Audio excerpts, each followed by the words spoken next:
Halo pemirsa Cokro TV, saya bersama Bang Yosef lagi nih. Mau bicarain tentang ya bagaimana Bang Yosef melihat kepemimpinan Pak Prabowo dan Gibran setelah 100 hari ya. 100 hari kan sudah beberapa hari lewat gitu. Nah, kalau kita lihat approval rating terhadap Pak Prabowo kan sangat tinggi ya, 80 sekian persen gitu. Dan itu ya itu kan pandangan rakyat gitu ya, pandangan masyarakat lah gitu. Tapi belakangan ini kan muncul sejumlah kekhawatiran tentang kebijakan-kebijakan Pak Prabowo ya. Misalnya soal efisiensi anggaran dan seterusnya yang berdampak kepada KL dan sejumlah lembaga gitu. Nah, di bagian pertama obrolan kita, Bang Yosef, yang tayang malam sebelumnya, itu kita bicara soal ini di bagian akhir. Nah, saya ingin Bang Yosef, bagaimana Bang Yosef melihat pemerintahan Prabowo Gibran so far ya, terus dikaitkan dengan tadi dengan sejumlah kekhawatiran publik ya, terutama di medsos lah terkait soal efisiensi dan seterusnya yang berdampak kepada penyusutan atau pengurangan anggaran.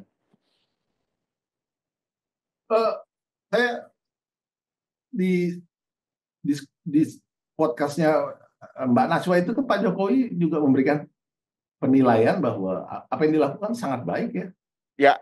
Ya. Lepas dari urusan approval rating sih, itu kan persepsi publik gitu ya. Tapi betul. Saya kira kalau Pak Jokowi kan bicara dari sisi pengalamannya sebagai presiden, dari sisi pemerintahan gitu.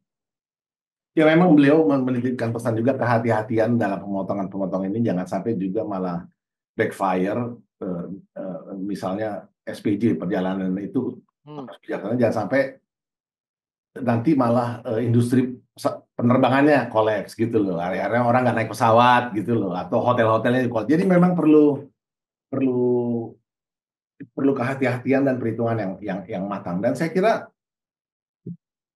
tidak ada alasan untuk melihat bahwa Pak Prabowo sembrono ya, sama sekali nggak ada alasan, sama sekali nggak ada.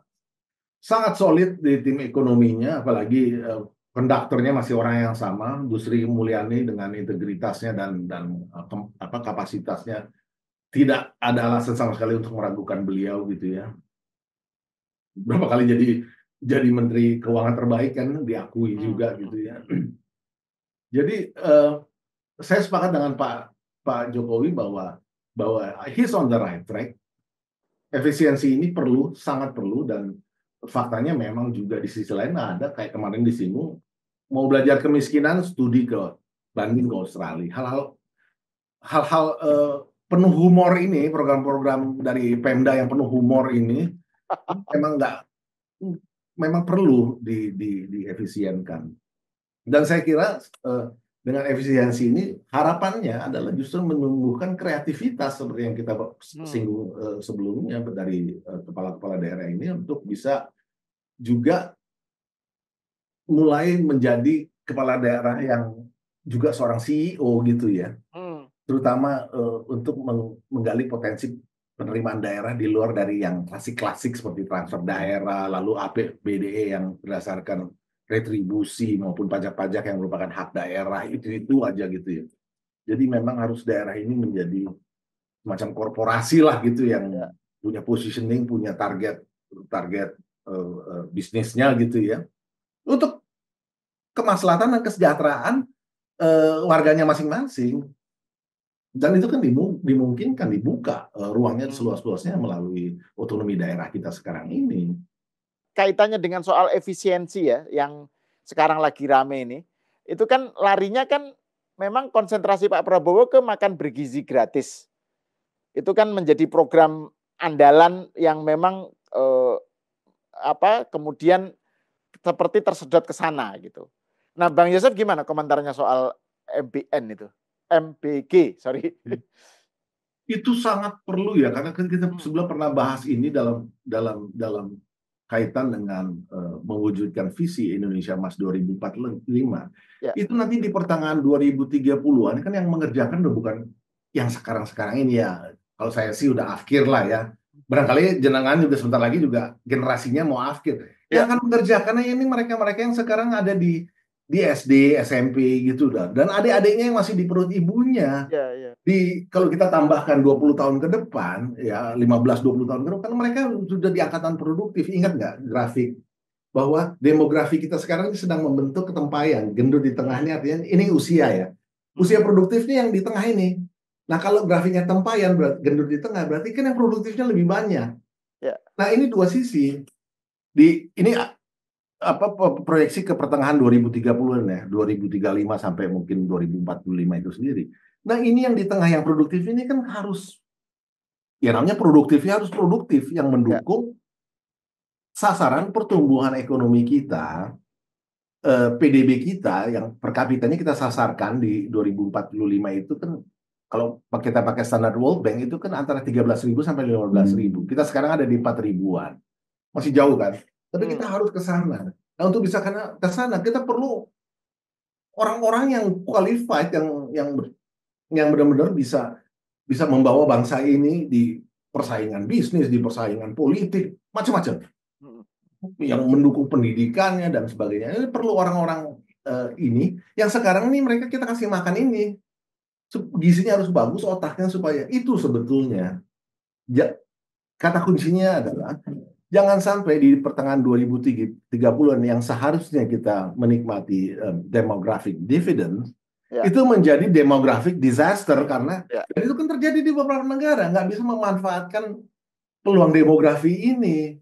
Itu jangan sampai terjadi gitu kan. Kisah sukses Korea itu kan karena berhasil memanfaatkannya yang kita lihat sekarang kreativitas Korea di bidang mobil, di bidang musik, di bidang film, you name it lah. Industri kapalnya, hampir semua sektor ya, high-tech-nya. Bahkan sampai micro chip mereka juga, Samsung ini kan salah satu yang kuat di samping TSMC itu. Nah, jadi di situ gitu, ngelihatnya jangan sekarang. Ini kan sekarang menuju sana itu nggak bisa di-stop, siapapun nggak bisa rem. Nah, anak-anak ini yang kita persiapkan dengan makan siang bergizi gratis ini. Kita nggak mau kehilangan kesempatan bonus demografi itu. Kan sekarang ini banyak yang menarasikan bahwa Pak Prabowo ini presiden rasa kampanye gitu. Jadi masih pakai retorika saya rela mati demi rakyat kayak gitu-gitu. Terus dan juga curhat gitu. Misalnya kebijakan saya dihambat atau direcokin oleh raja-raja kecil dan seterusnya. Jadi kalau terkait dengan soal arah ya, yang bagaimana kita bisa memanfaatkan demografik, bonus demografi dan seterusnya, makanya ada program makan bergizi gratis dan lain-lain itu. Bagaimana Bang Yosef melihat soal leadership style Pak Prabowo secara umum terkait dengan yang tadi? Ya itu, jadi itu kan disampaikan yang soal raja kecil itu disampaikan di acaranya Muslimat kan, Bu Khofifah itu kan. Ya itu yang tadi kita bahas. Jadi bagaimana sih raja kecil ini berubah menjadi CEO? Mental raja kecil kan apa sih? Kalau raja itu yang kita kan ambil upeti kan? Ya karena kekuasaannya gitu kan, dia punya kuasa lah gitu ya setor. Bukan itu gitu loh, mentalitas itu yang harus dirubah. Maka itu menurut saya menarik nanti mengamati yang di Magelang ini untuk yang hasil pilkada kemarin kan mau digojlok di sana. Nah, saya agak nggak sabaran, saya ingin lihat apa materinya dan apa yang akan disampaikan oleh presiden di situ. Saya kira akan ada sesuatu yang cukup fenomenal saya kira ya. Shock terapi, bukan shock terapi sebenarnya memang karena kebutuhan anggaran ya terjadi Impres nomor 1 tentang efisiensi itu ya yang keluar di tanggal berapa 20 ya Januari pertengahan Januari kemarin. Tapi sekaligus itu adalah shock terapi sebetulnya yang kita harapkan bahwa kepala daerah ini realitasnya dan begitu kan harus mereposisi kembali kan anggarannya kan dan kebiasaan-kebiasaannya gitu loh ya. Nyambung kan anggaran dan kebiasaan itu kan. Jadi menarik nih. Nggak lama lagi 10 hari lagi kita lihat aja apa yang mau disampaikan karena itu kan sudah jalan, efisiensi itu kan sudah jalan dan mereka harus kreatif sekarang untuk mencari sumber-sumber lain di luar dari yang tradisional. PAD, retribusi dan sebagainya itu. Nah ini saya mau ngaitkan lagi dengan itu, dengan mayor ekonomi itu Bang. Kan Bang Yosef kan menyatakan bahwa Pak Prabowo itu berkali-kali menyatakan apresiasi dan kekagumannya tentang keajaiban Cina lah ya, keajaiban ekonomi Cina gitu ya. Pak Jokowi juga gitu ya. Dan ini kan bagian dari upaya untuk mencari model pertumbuhan ekonomi yang kira-kira bisa diaplikasikan dalam konteks Indonesia. Nah, Kay Eugene kan membicarakan salah satunya mengenai mayor ekonomi, peranan kepala daerah di Cina yang mereka itu berperan sebagai yang istilah Bang Yosef tadi CEO gitu loh. Bisa diuraikan lagi nggak Bang soal bagaimana Cina itu bisa menjadi model ya ekonominya dengan mengacu pada buku Kay Eugene tadi. Ya, itu kan sudah kita bahas yang soal kasus kota Heve itu ya, yang mereka begitu suksesnya menarik investasi mobil Mio itu sedemikian terencananya sampai dukungan jaringan supply chain-nya agar industri ini jadi jalan dan memberikan kontribusi terhadap PDB-nya kota tersebut gitu loh. Heve ya dalam hal ini. Tapi yang juga barangkali perlu kita pikirkan adalah memang sistem demokrasi Cina itu yang monoparty, yang single party itu yang juga menjadi faktor yang menentukan berhasilnya para wali kota ini menjadi CEO bagi daerahnya masing-masing ya dalam mayor ekonomi tadi. Kan ada insentif karena mereka adalah bagian dari partai yang sama. Jadi harus ada aspek ininya juga nih, insentif setelah sukses mereka kemana. Nah, partai yang tunggal ini lebih memudahkan, sedangkan kita kan multi party ya, jadi perlu dipikirkan.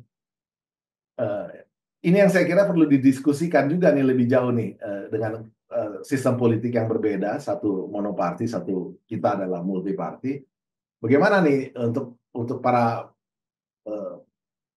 kepala-kepala daerah ini bisa, saya kira perlu ada ruang untuk berdiskusi dan berpikir agar mereka juga punya ini, nggak melulu harus jabatan saya kira ya. Itu kan yang disinggung Kay Eugene itu kan seolah hanya jabatan, saya kira nggak hanya itu, karena orang nggak hanya bekerja untuk bahwa habis ini saya jadi ini kan itu mana bisa memastikan bahwa habis ini saya mau jadi presiden gitu, nanti jadi apa dulu kan nggak bisa, itu kan demokrasi ya. Jadi tapi saya kira perlu ada hal-hal lain yang nanti juga dipikirkan dari pemerintahan ini, bagaimana insentifnya lah untuk mereka mau juga, karena stick and carrot-nya kan mesti jalan juga gitu ya.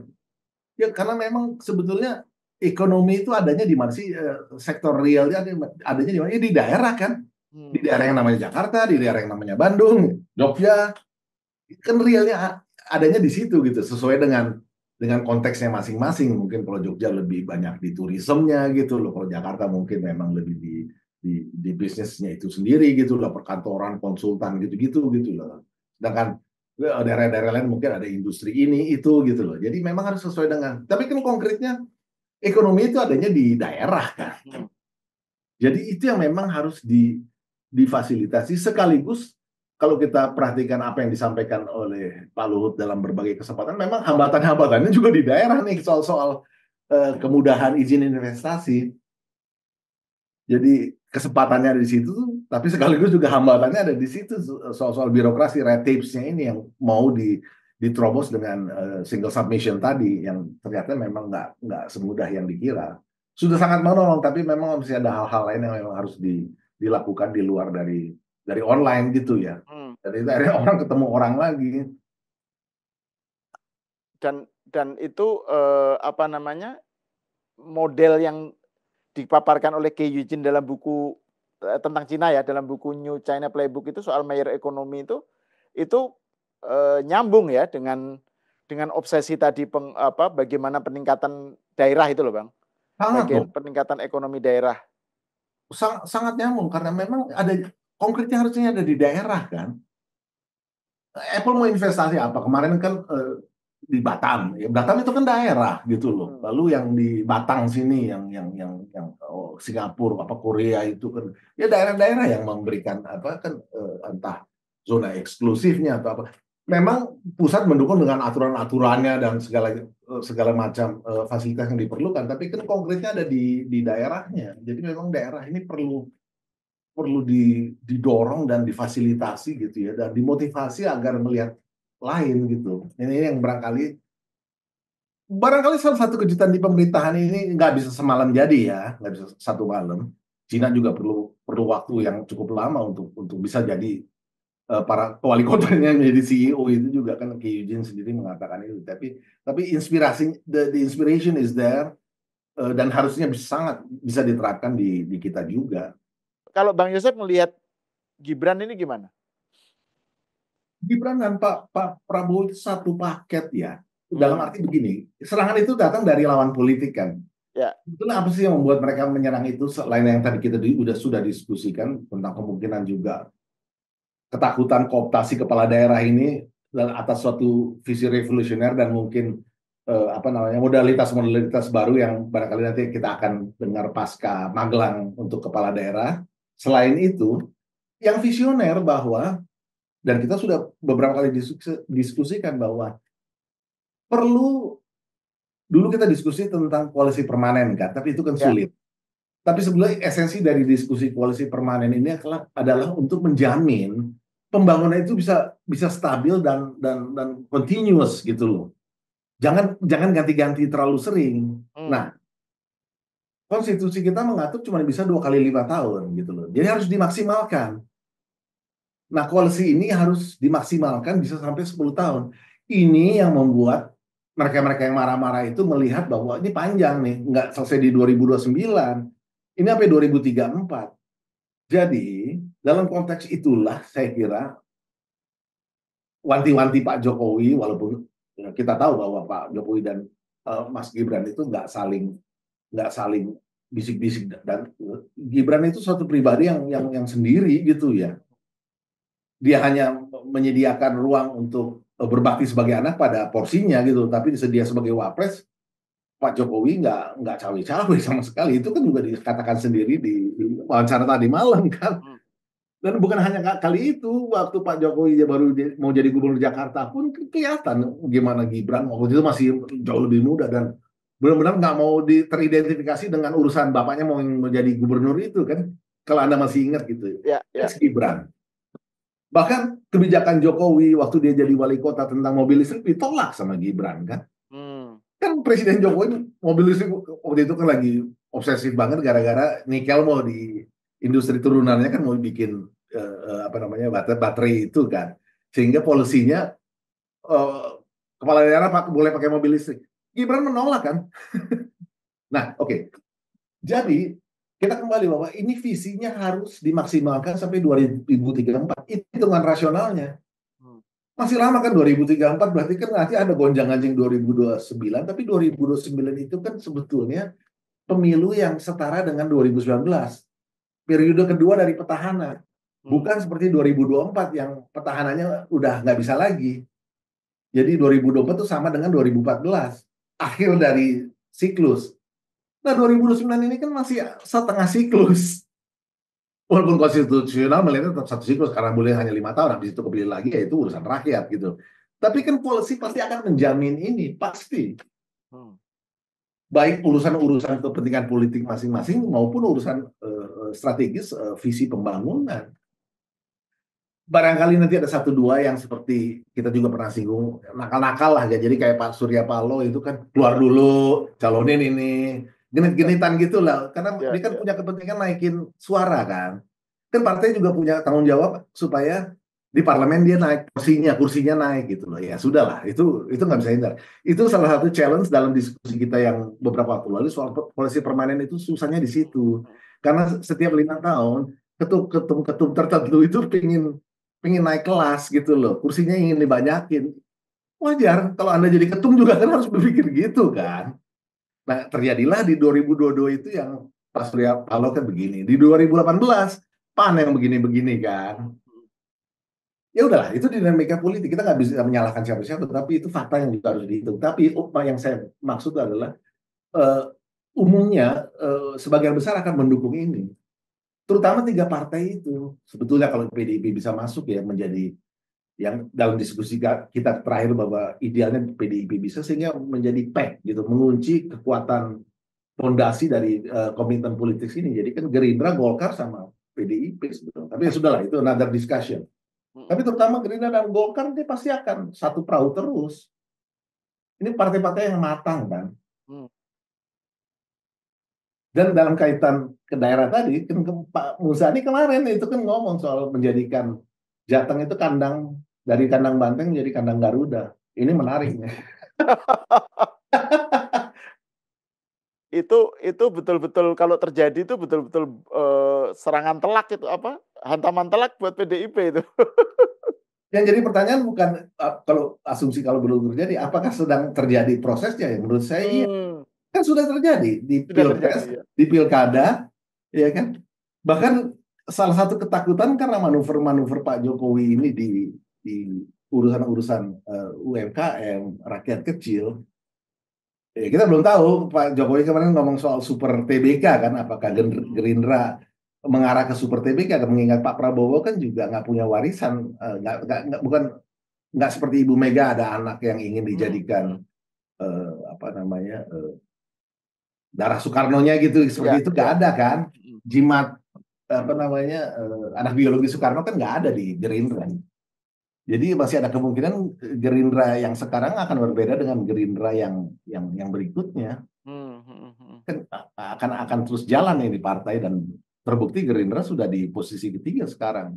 Nah, ini menarik nih. Terakhir Bang Yosef, soal ini mungkin bisa menjadi closing remarks ya. Bagaimana Bang Yosef melihat kepemimpinan Prabowo dan Gibran? Secara umum, komentar dari Bang Yosef. Pertama, I think they're on the right track, terutama dengan efisiensi ini sangat. Saya pakai istilah revolusioner karena yang akan membongkar banyak hal ya. Nggak enak untuk banyak pihak ya, terutama yang terkait dengan urusan-urusan KL dan di daerah itu. Tapi sekaligus membuka peluang untuk terjadi perubahan yang revolusioner, sebagaimana yang kita bahas sebelumnya. Menurut saya ini sesuatu yang perlu, karena harus semakin solid antara pusat dan daerah itu menjadi tuntutan yang menurut saya tidak bisa ditawar ya. Keberhasilan kita tuh adalah solidnya pemerintahan pusat dan daerah ini. Jadi saya kira era baru otonomi daerah ini akan juga dimulai gitu ya. Ya, dan itu dimulai dari memang penganggaran, karena itu kan bensinnya ya. Ya. Ini penting sekali. Ya kita lihatlah hasil dari Magelang nanti tanggal 25 ya kalau nggak salah. Nah, itu nanti bisa lebih tajam lagi. Tapi saya kok merasa cukup yakin akan terjadi hal-hal yang tidak biasa. Magelang tanggal 25 itu yang pertemuan para kan mau seperti kepala daerah terpilih ya. Iya.